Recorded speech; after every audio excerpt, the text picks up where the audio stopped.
Hi అండి అందరికీ. నేనైతే చేపల కూర వండుతున్నాను. చేపలను శుభ్రంగా కడుక్కొని ఉప్పు కారం అల్లం వేసుకొని మంచిగా దగ్గరికి కలుపుకోవాలండి. ఉప్పు కారం అనేది ముక్కలకి బాగా పట్టించుకోవాలి. తర్వాత కడాయి పెట్టుకున్నాను, ఆయిల్ వేసుకుంటున్నాను.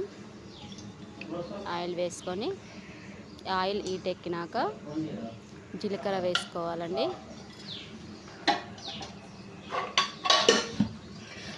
జీలకర్ర వేసుకొని ఆనియన్ కరివేపాకు వేసుకుంటున్నాను. జీలకర్ర వేసుకొని ఆనియన్ కరివేపాకు వేసుకొని మంచిగా వేగించుకోవాలి. గోల్డెన్ కలర్ వచ్చేదాకా వేగించుకోవాలి. ఆనియన్ కరివేపాకుని వేయించుకోవాలి.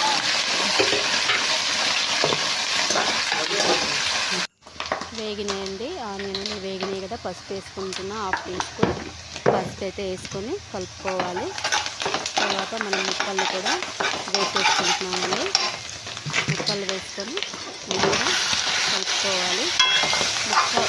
ఇప్పుడైతే గంటతో కలుపుకోవచ్చండి, ఏం విరగదు కాబట్టి. ముక్క కొంచెం ముగ్గినాక చింతపండు తీసి పోసుకుంటున్నాను. చింతపండు తీసి పోసుకొని ఇప్పుడైతే గరిటతో కలుపుకోకండి, ముక్కలు విరిగిపోతాయి. ఇలా కడాయిని కలుపుకోవాలి.